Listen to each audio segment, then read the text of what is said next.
Hi again, I hope you followed the previous video where I presented to you the map that you're going to build in this section. So that was a web map, and as you may realize, to build that web map, the default Python installation is not enough.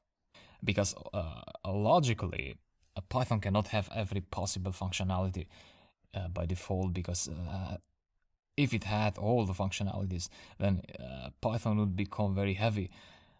Therefore, it's a smart choice to have external libraries that you may choose to install or not. And this is the case of web mapping. So to build the web map that I showed you in the previous lecture, you need a library, a third-party library, which is called Folium. So as you may realize, you need to install that library. Now, just a note, I had some previous videos about this section, some old videos, but I had to change them, so I'm recording new videos now. This is a new video, updated video, and all the next videos of this section, because Folium had made some changes in the code compared to the previous versions, therefore I had to remake the videos. Now, this time I'm using a Mac computer, but that will not make any difference. So if you're on a Windows, Linux or Mac, everything will work exactly the same. The only difference is the way you open Atom, of course. So on Windows, please create an empty folder where you'll be keeping the files for this project. So my folder here on Mac is mapping, and on Windows you can hold the Shift and right click, and then go to Open Atom here, to open Atom in this folder. On a Mac, you can press Command space Atom,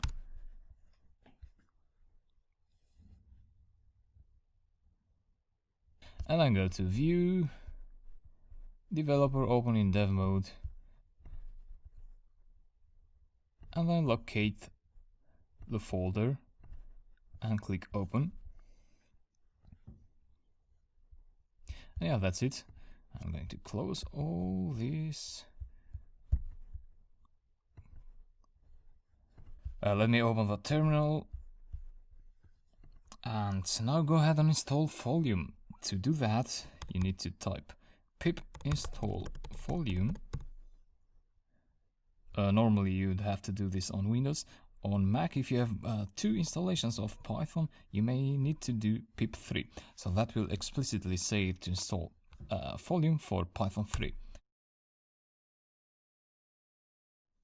So Folium was installed successfully. If you have a message saying that Jinja 2 is required for this package, then just go ahead and do pip3 install Jinja 2. However, I expect that Folium will install Jinja 2 by default, as it did for me, so it should be good to go. Once you've done that, I'm going to open Python, actually Python 3. On a Mac, you need to specify Python 3 explicitly. And what I'm going to do now is I'm going to create a basic web map. And I'm going to use a Python interactive shell for that, so that I show you things around. So try to import Folium. If you get no errors, that means Folium has been installed successfully. Now, how does Folium work? Well, everything spins around a so-called map object. So the very first thing you need to do once you import Folium is you need to create a map object. So I'm using a variable to store that map object, and then equal to Folium.map. So this is the class that creates this object. If you want, you can actually check dir Folium to get a list of available objects that you can use on Folium. So here is map. Ignore the others for now, we'll go through them later. You can also ask for help now, Folium.map, to see what you can pass to this map object. Create a map with Folium and leaflet.js. So what Folium does is it actually produces, you use Python, so you write Python code, and that Python code will convert automatically to JavaScript and HTML code and CSS code. because you need JavaScript, CSS, and HTML to create web maps. You cannot do that with Python code directly. So the browser reads HTML, CSS, and JavaScript and renders the code of these three programming languages to elements, so like text and lines and points and pictures. So that's what Folium does. And that's a wonderful thing that you can do that with Python, through Python. Anyway, you can look here, down here in parameters. You can pass a location parameter in here. And you can specify the width. Anyway, if you don't specify the width, a default width of 100% of the browser area will be used. So you don't have to pass width and height as well. And then you have tiles. Default is OpenStreetMap tiles. So tiles is the background of the map. You're going to see that in a minute. You have other parameters as well, which you can look by yourself, I believe. Okay, I pressed Q to exit the help, and let's go ahead and create the map object finally. Folium.map. So location, you need to pass a location parameter there so that the map knows where to open. So it may open, let's say, near Alaska or near Greenland or South Africa. We're talking about the initial view, but then you can zoom in and out.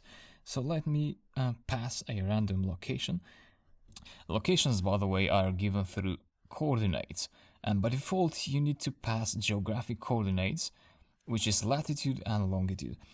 And so latitude ranges from -90 to 0 to 90. So let me pass 80 there. By the way, this goes inside the list actually. So 80, a comma, and then the longitude. The longitude ranges from 0 to -180 and 0 to 180. Let me pass -100 and close a bracket. So you pass a list of coordinates to location.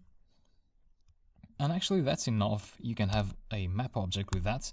Execute, you don't get an error. That means everything is working fine. So now you have a map object, but that's just an object inside Python. You haven't translated that object into HTML and CSS and JavaScript code just yet. So what you need to do next is point to that map object and then use the save method and then pass a name for the map file that will be created. And of course the maps will be created in HTML format. So HTML is what contains all these elements that render on the browser, so text and visuals and so on. Close the bracket, execute, and as you see, a file was added in here, map1.html. But let me go to the folder, double click that, and that will open in your default browser. So this is just a random location. I don't know what it is. Magan Island. And that seems to be in Canada, very north of Canada. Yeah, this is it. This is the web map. If you zoom in, you'll see more details on the map, like that. So the more you zoom in, the more elements you see. Yeah, that's what I wanted to show you. And if you want another location, you'd want to change the coordinates in here in location.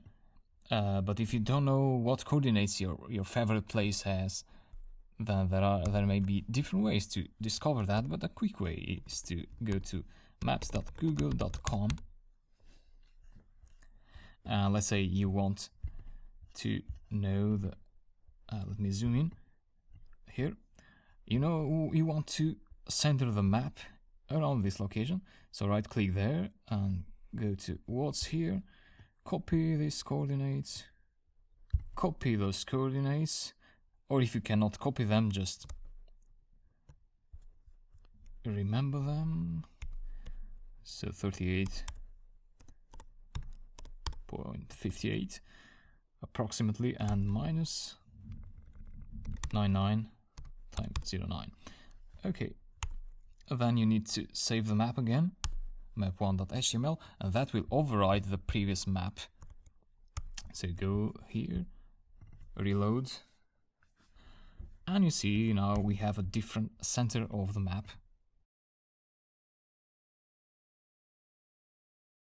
And of course you can also play around with the zoom, so you can add a zoom parameter in here. This is called the zoom start. Let's put it at 6.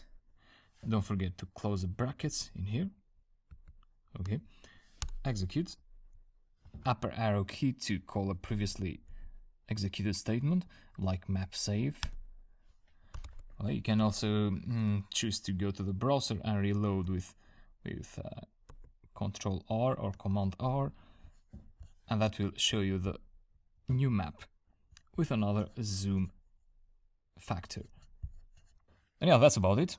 Try to play around with this a little bit, and in the next lecture I'll show you how to add points to this map. I'll see you there.